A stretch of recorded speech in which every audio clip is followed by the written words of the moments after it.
Friday.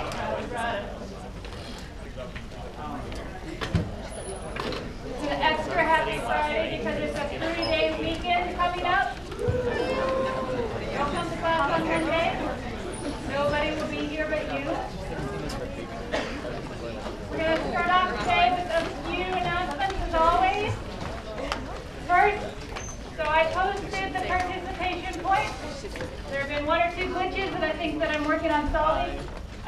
There are about 20 clicker IDs that I'm getting responses from that still aren't linked to a name. So please check those participation points on La Lima. And if you think you should be getting points and you have nothing, you're probably one of those clickers. I have your points, I just don't know who they belong to. So please make sure, one more time for refolding, you need to have register for an account. You don't need to pay for it, you just need to register for it. In that account, please make sure you enter your clicker ID and your name and link it to this class. Okay? If you haven't done those 3 things, I don't think that I am getting your information. So please check your points and make sure that if you have been in class responding and you don't have points, you let me know so we can try to figure out how to get those assigned to you. Okay? I think most of everybody is settled at this point, but I do have about 20 clicker IDs that I don't have linked to a name yet. So check and make sure you're not one of those 20. Okay? If you have other issues, email me and we'll try to work through this, okay?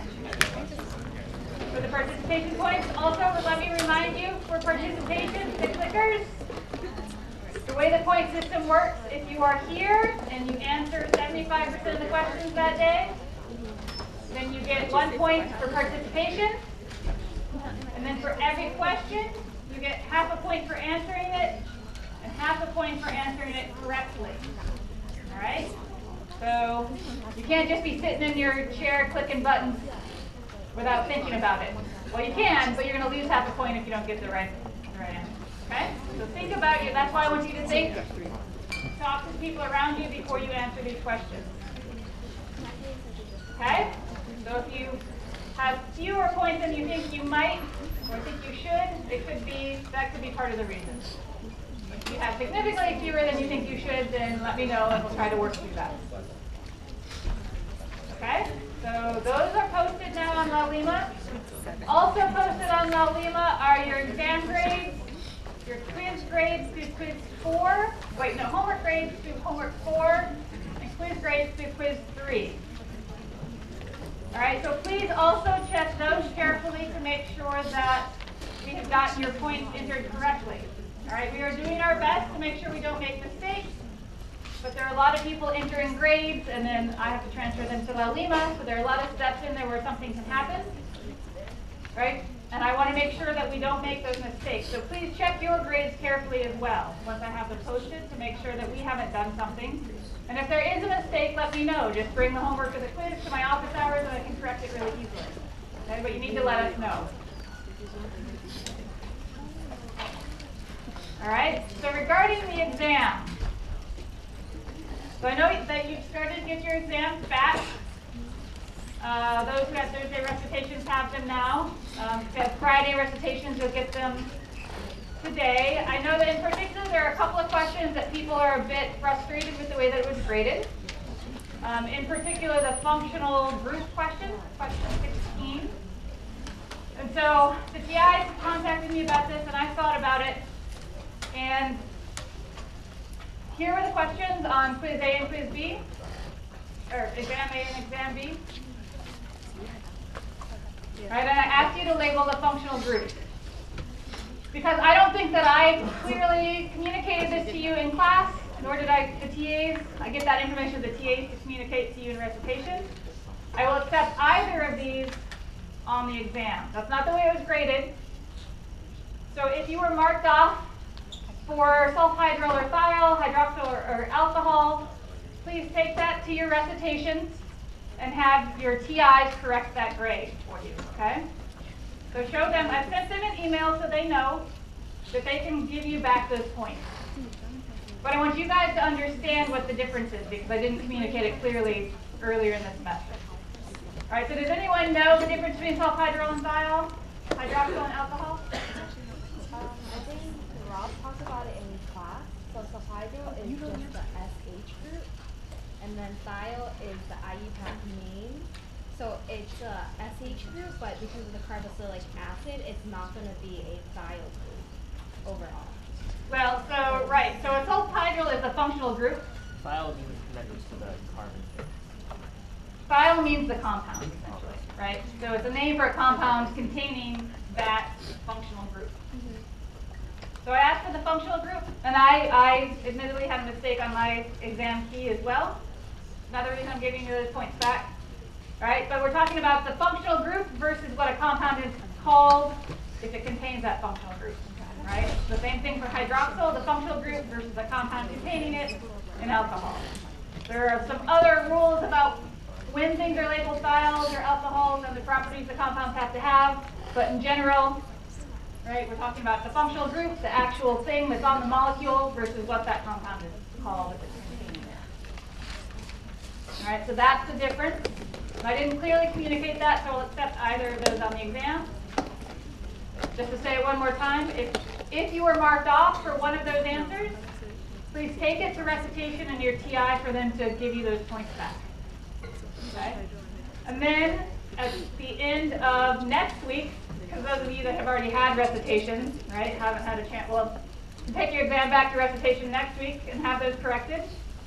So at the end of next week, I'll repost the exam grade so that you can see, right, that it's updated and I have the final and correct score on LaLima for you. All right, so it won't appear immediately because I want to make sure that everyone's grades get entered before I download them and upload them again to LaLima.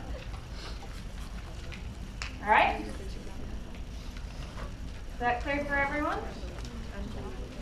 There was one more instance on the exam where I felt that points had been taken off and perhaps the way the information was presented in class, that wasn't consistent. So on question 21, you can thank your TIs for this, actually for both of them. Right? When you talk to your TIs, they let me know that there are problems. So there are issues, you can tell me. If you don't want to tell me, tell the TIs and they'll tell me. One of the TIs noticed that there were points taken off on the exam for question 21, the one talking about the motors. I took off points for if you said modified motor protein and not dining. However, that's how I had it labeled on the homework. So if you had a point taken off on the exam for not saying dining and you said modified motor protein, you can also take that to your TI and have that get that point back. All right, because that's the way that I presented it in a homework. Even though we talked about it in class, if you're going off of that, that was the information that I gave you. So I'm going to give you that point back if that was taken off on your exam. All right, so for those two questions, you can take those to your TI and get those points back. They'll update the grade sheets, and at the end of next week, I'll update LaLima. Okay? Is that clear? If you still have additional questions about the exam and the way things were graded, you can always come to my office hours, schedule some time to come and talk to me, talk to your TIs, all right? But beyond these two questions, if you think you want to talk to me about the way something was graded, the TIs can't give you points back, so you have to come and talk to me.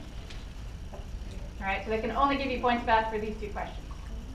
Or, again, right, there were a lot of people handling your exam. Please check to make sure that we've added everything up correctly. If there is a calculation error on your exam, the TIs can also correct that.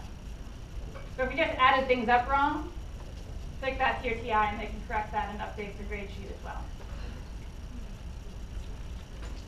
Okay? Any other questions about the exam?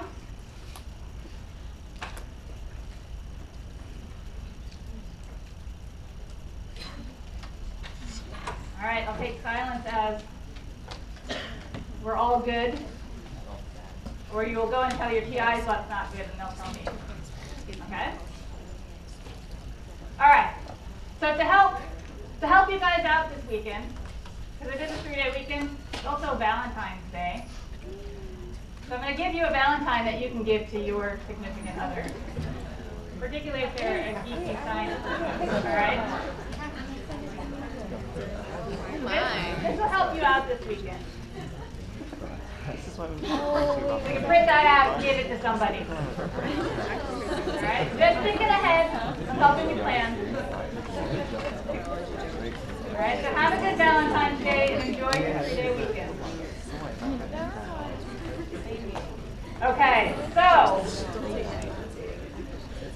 we're going to pick up today with control, gene expression. We were talking about the lac operon when we ended class on Wednesday. The lactose, short for lactose, the lac operon looks something like this.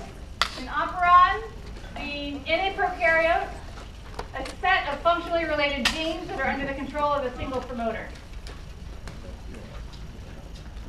For the lac operon, it's inducible, meaning that it's only turned on in the presence of lactose. All right, quick review. Generally, in the absence of lactose, there is a repressor that's always expressed, and that binds to the operator, a specific sequence in that operon, and blocks the binding of the polymerase. But in the presence of lactose, lactose binds that repressor, so it doesn't bind that operator, and then polymerase can sit down and transcribe all the genes in that operon. There's a second component to the system, and that's in the presence of glucose. So polymerase needs a second factor to bind well. That's this CAP protein. In the presence of glucose, glucose binds that CAP. CAP can't bind, polymerase can't bind, there's no transcription. All right, so those are the two components of our system, the interacting switches. Someone asked me after class on Wednesday, and it was a good question. These aren't instant on-off switches. They have to do with concentration. So as concentration in glucose increases, more and more of that CAP protein is being bound up, and transcription is decreasing, but it's not an on-off switch, right? It's level. Just to make that point. All right, so we were walking through step by step all the possible combinations of these two things that affect transcription, the levels of glucose and the levels of lactose, as well as what that means for that CAP activator and the lac repressor. So those are the components of our system. We looked at on Wednesday what would happen in the presence of both glucose and lactose. The operon is off, not transcribed, because although the lactose is binding that repressor, the glucose that's present is binding the CAP protein, the CAP activator. Polymerase can't bind, transcription doesn't happen. In the presence of glucose but no lactose, it's an even stronger switch off. You have the repressor bound, and you also do not have CAP bound, so we don't have transcription in this particular case either. All right, so the next one we want to look at, what happens if neither is present? All right, so the question is, you don't have the presence of glucose, and you don't have the presence of lactose. Is the operon on or off? You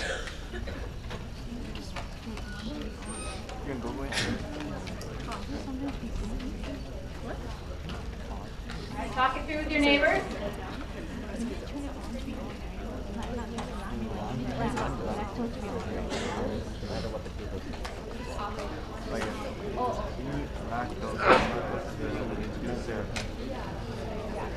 So nothing happens. If you don't have lactose in the first point, lactose causes the beta. Wait, is it alkaline? No, I just see. You have to see.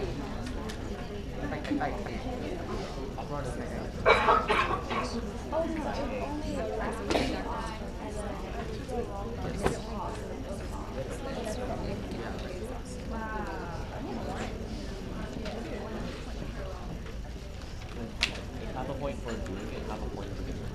Half was to do, half was to it. Wait, it's online? She wants money too.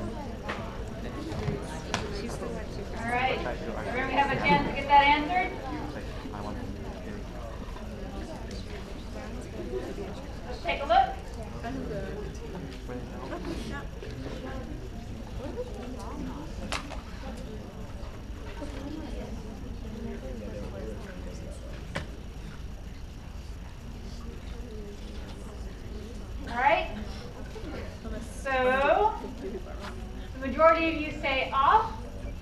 That is correct.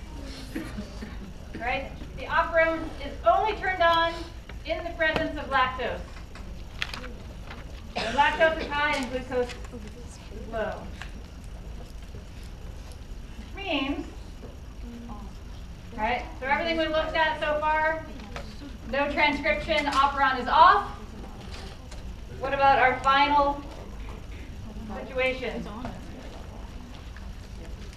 So now we have no glucose, but we have the presence of lactose.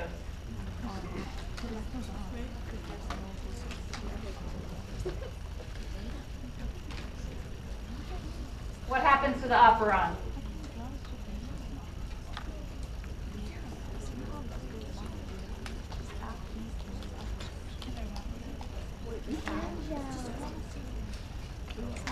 Oh, okay. See, right?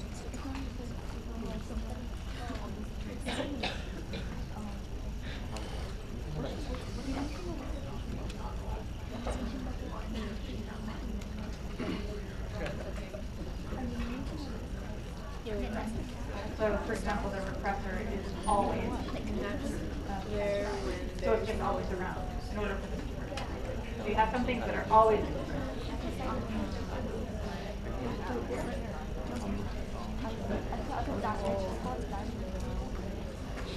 All right, has everyone had a chance to get their answer in?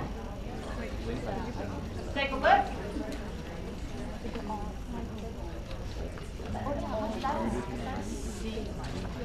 All right. Think you guys have this figured out? All right. In this instance only, or this situation, the operon is on. All right, so we have the presence of lactose, which binds that repressor, which means that the RNA polymerase is free to sit down. And there's no glucose, which means that the CAP activator is also free to help that polymerase bind. All right, so by having these two interacting switches that are concentration dependent, a prokaryotic, a single-celled organism can quickly respond to the presence of lactose. All right, so the on-off decision, it is off when there's glucose or norlactose, or for that matter, if there are high concentrations of glucose, but lactose is present, they don't need to break that down, so it's turned off. It is only on when there's no glucose, so the cell needs energy, and there's lactose present.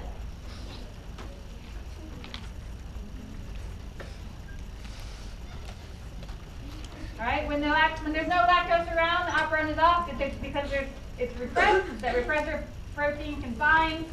There's no sense making those enzymes if there's nothing for them to do.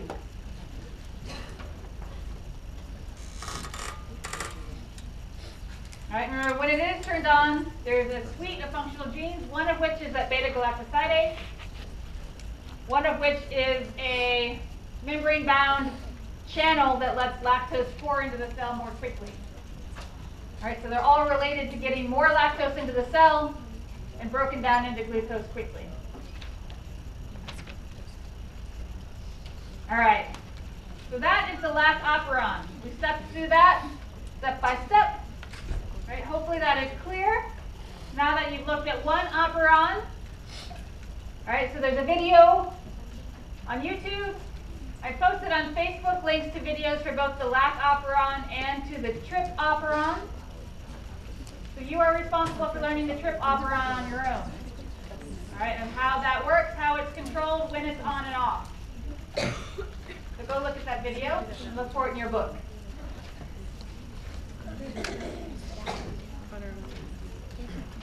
All right, so that is an example of the regulation of gene expression in prokaryotes. Pretty simple interacting system, two components that are controlling what's happening. We're going to move on now to look at control of gene expression in eukaryotes, which, as you can imagine, is a more complex system. All right, specifically we're going to talk about enhancers.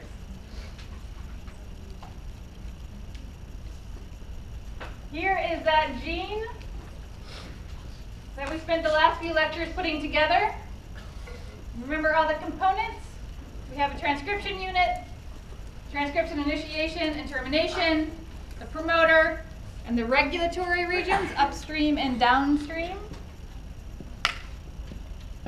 All right, that promoter, we talked about it being the binding site for RNA polymerase, and it gets it oriented in the right direction. It is very, very close to that transcription initiation site. Only about 25 base pairs upstream. Does everyone know what I mean when I say upstream? Yes. What direction? It's behind the behind the RNA. The straight end of the RNA polymerase, it's the area before that. It's close to the 3' on the template. It is 3' on the template, correct.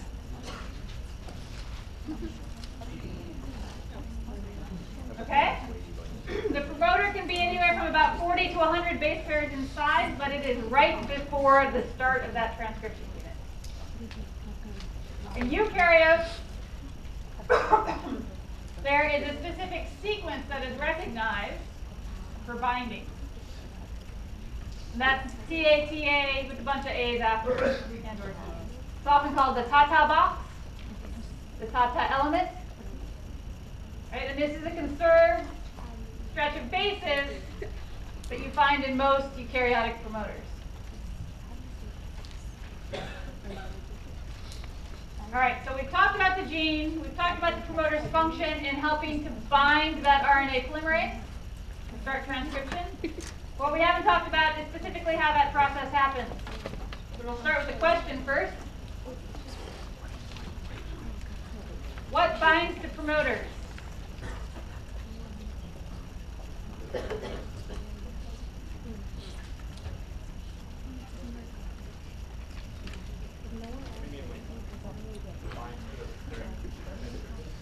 Yep, so we're talking about the process of transcription. What is binding to the promoters to get transcription started?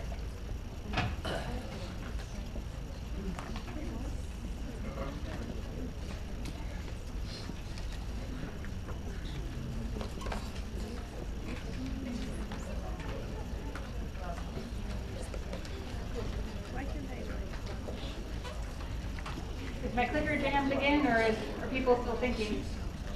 All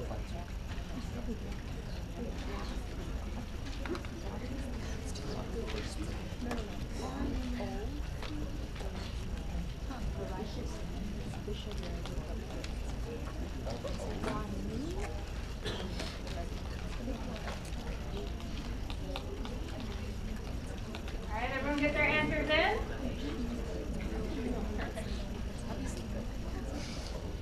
Has everyone answered? Yeah, I know, that's what I talked about. Yeah, that's what Huh. I thought I had it all figured out. Okay. Excuse me. All right, so we're going to stop this. Not working. We're going to give that a break. Keep this question in mind because I'm going to ask it again. So you can have a shot at it. I won't count that one. Okay, you gotta do this. All right, so we look at eukaryotic genes. That promoter doesn't bind that RNA polymerase directly. There's a series of transcription factors. All right, so we're going to talk now for the rest of today and probably picking up on Wednesday about transcription factors. So these proteins that are involved in controlling the activity of a gene. As far as the eukaryote and promoters, the promoter doesn't bind that RNA polymerase directly. It's got to bind a bunch of transcription factors first, and then those transcription factors recruit the RNA polymerase. So we start off with binding of TF2D. All right, TF2, transcription factor 2, protein B. Because molecular biologists aren't always very creative in the way they name things. So this TF2D, it recognizes that TATA sequence and binds to a promoter. All right, once we have TF2D bound, that actually kind of sounds like a Star Wars name.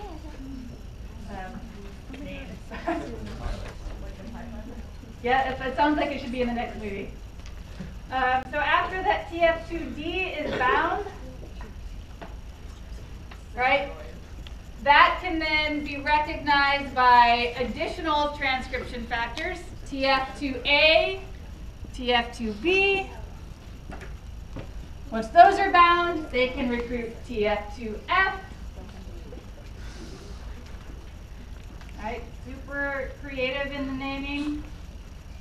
And then we have TF2H. So I want you to pay particular attention to TF2D, which is that TATA binding protein that recognizes that sequence. And then TF2H. So TF2H is important because it helps recruit the polymerase. It also helps give the go signal. So once everything is in place, TF2H helps say, it's all assembled, start transcription. TF2H also has helicase activity. All right, so it helps initiate transcription and unwind the DNA so the polymerase can get to the template. So the helicase is what's playing a role in creating that transcription bubble, pulling apart that double helix for the polymerase.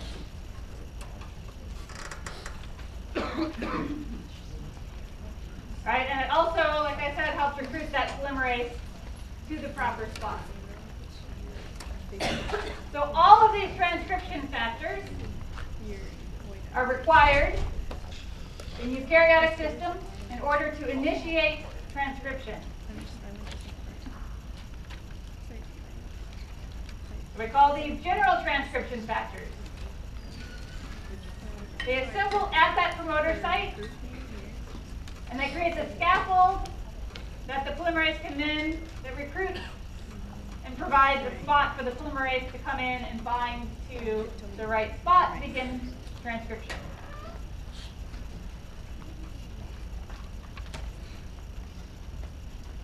All right, I'm going to try clicker one more time. Just to get it working. So then, what are promoters bound by?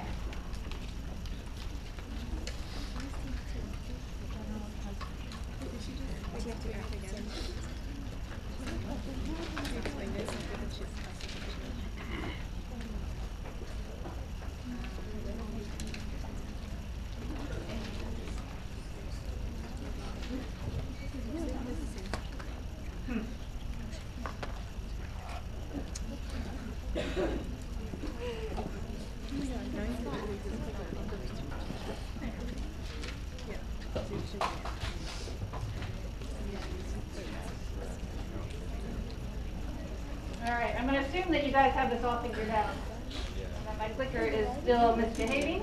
I will get this figured out. So let me try this. There's one more thing I can try.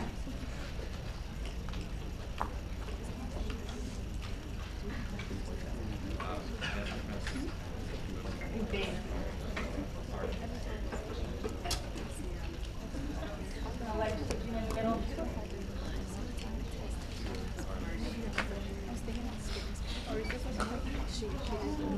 Nobody.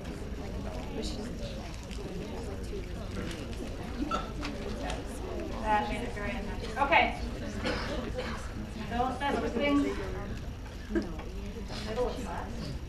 All right, so I will take this to the IT people and get them to figure out what's going on. Because I've done everything I know how to do. Hopefully by next Wednesday we'll get it figured out.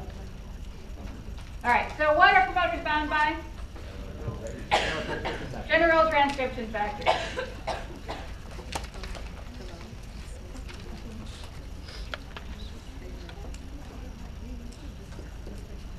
Get rid of this. All right, but that just tells us that's what's required to start transcription. We still haven't gotten to what controls spatial and temporal expression patterns. Right? All we've done is assemble the transcription machinery.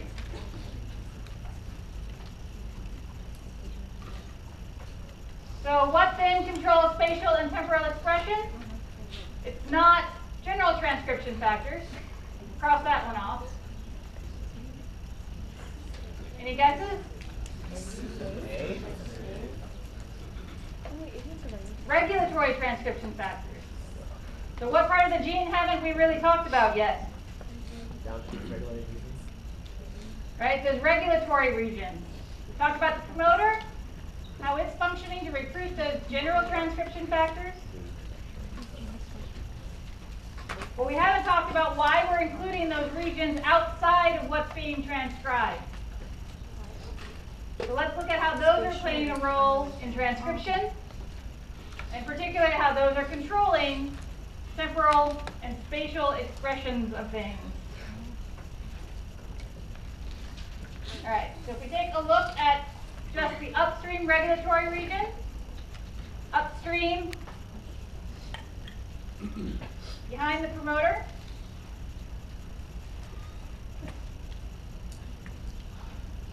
All right, so these can be huge chunks of a chromosome, thousands of base pairs. And we're including these as part of our gene because there are elements in that region of thousands of base pairs that are interacting with our transcription machinery to control it and to tell it when to be turned on or off. Right? Specifically, in those regulatory regions upstream, we have DNA sequences that are binding sites for transcription factors. And those DNA sequences we call either enhancers or silencers. All right, so the enhancers and silencers are the DNA recognition sequence in the chromosome. They bind transcription factors that we're going to call activators or repressors. So activators and repressors are proteins that bind to DNA sequences we're calling enhancers and silencers. And those DNA enhancers and silencers are in those regulatory regions. And they can be thousands of base pairs away.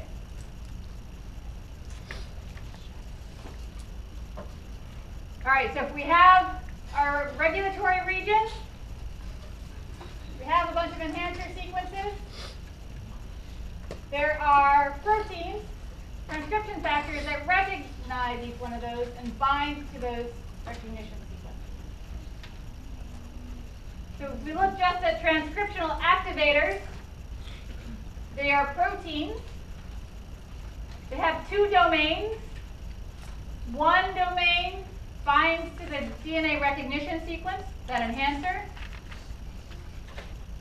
One domain is the activational domain, which means it's the part that interacts with the transcription machinery. For the DNA binding domain, what part of the DNA helix do you think it's interacting with?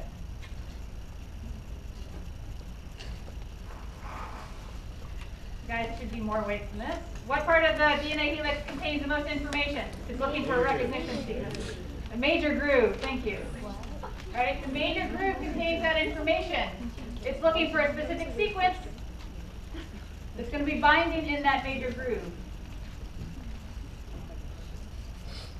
All right, so the DNA binding domain binds to that specific unique DNA sequence, somewhere in the range of 6 to 12 base pairs it's looking for. The activational domain interacts either directly with the promoter or it interacts with other proteins that then interact with the promoter. So we're building up this complex set of proteins that are all going into transcription.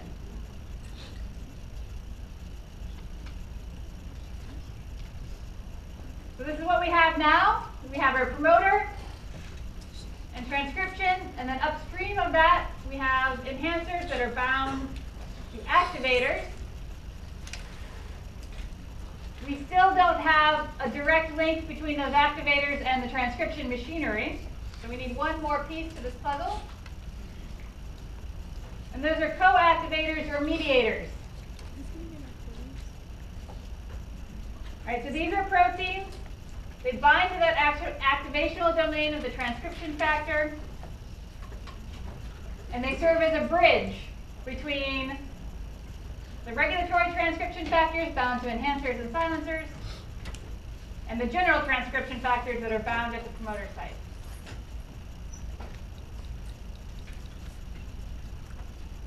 All right, so we have layers of proteins interacting to affect whether or not a gene is being transcribed.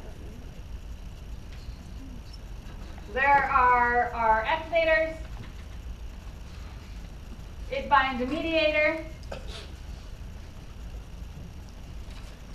And that can help stimulate the assembly of these initiation complexes. So there's the assembly of that general transcription factor machinery. So because these enhancers and transcription factors can be thousands of base pairs away from the transcription unit, what does that mean about the DNA? How is it actually interacting with that initiation complex at the promoter? Make a loop. Sorry, in the back? Make a loop. It makes a loop. Right, so the DNA is flexible. Because of that flexibility, it can bend back on itself and bring sites that are thousands of base pairs away in close enough proximity to the beginning of a gene that you can get all of these components interacting in a complex. So you see here, right, so there's our promoter, there's our transcripts, then we have these activators and co-mediators coming back in, interacting with that general transcription machinery, those general transcription factors, to regulate the transcription of the gene. All right, so we've now talked about two types of transcription factors. The general transcription factors, which bind to the promoter and help recruit the RNA polymerase, and the regulatory transcription factors. All right, these are these proteins that control the rate at which a gene is transcribed. They bind to DNA control elements, so these enhancers and silencers. And they interact directly with the general transcription factors to either enhance transcription or repress it.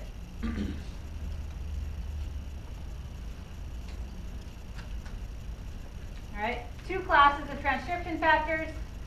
They do different things. Within the regulatory transcription factors, we have those that are activators and those that are repressors. So here's another view of what that might look like. Our Tata box, our RNA polymerase, general transcription factors, and our regulatory transcription factors with the DNA bending back in.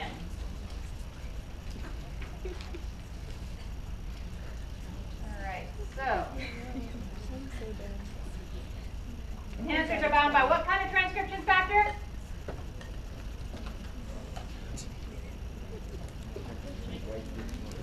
Regulatory. All right, enhancers are DNA elements. They bind regulatory transcription factors. All right, so with the last few minutes of class, we're going to look at what distinguishes an enhancer from a promoter. They're both DNA elements. They are both recognized by transcription factors. They both play a role in initiation of transcription. How are they different?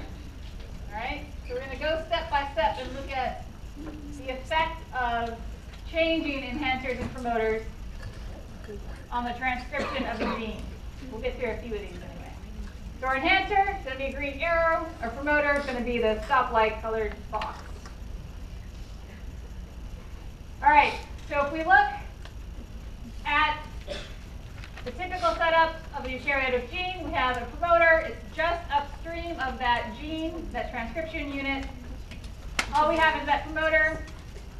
We have a base level line of transcription. All right, it has a promoter. It can bind those general transcription factors, and it can transcribe that gene without any help. What happens if we take away the promoter? What happens to the levels of transcription?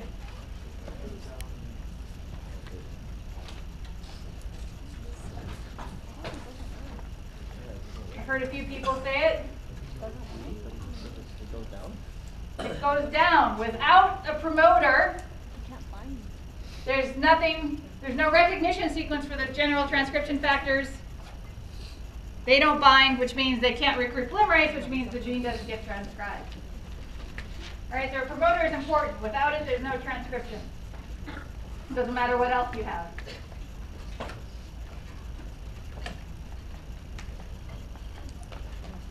All right, so with no promoter, no transcription. What happens if you add an enhancer in, but you still don't have a promoter?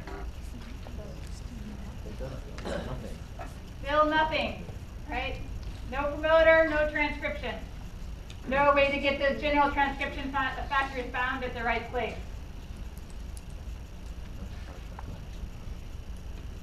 All right, what about if we put both back into the system? We have a promoter and we have an enhancer now. That enhancer is 200 base pairs upstream. C. Right, we have a promoter, so we have that base level of transcription. We put an enhancer in on top of it. It increases transcription.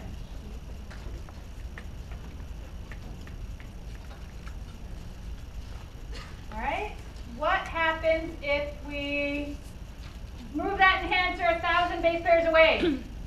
Does it change its activity? Does it change its effect on transcription? No. So what happens to transcription?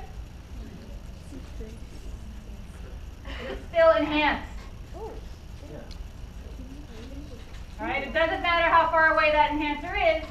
The DNA can loop back and bring it in proximity of that promoter. The promoter has to be just in front of the gene. The enhancer can be far away. We'll do one or two more. What happens if the enhancer is rotated? So if we take one of these, flip it around the other way. What happens if we flip that sequence? What happens to transcription?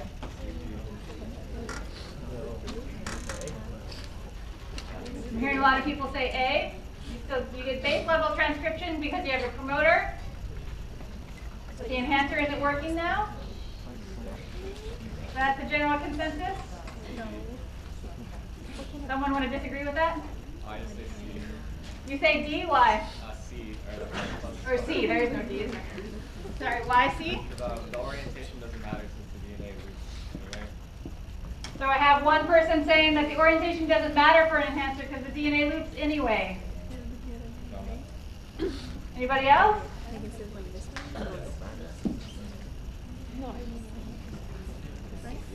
All right, C is correct. Orientation matters for the promoter, not for the enhancer. Doesn't matter which way it's going. It can still bind that activator. And as long as the DNA can bend back and interact with the promoter and the initiation complex, it still has an effect. All right. So if you rotate that enhancer, flip it the other direction, it still works. Doesn't matter. All right, so let's end there, I think. I will post a homework assignment.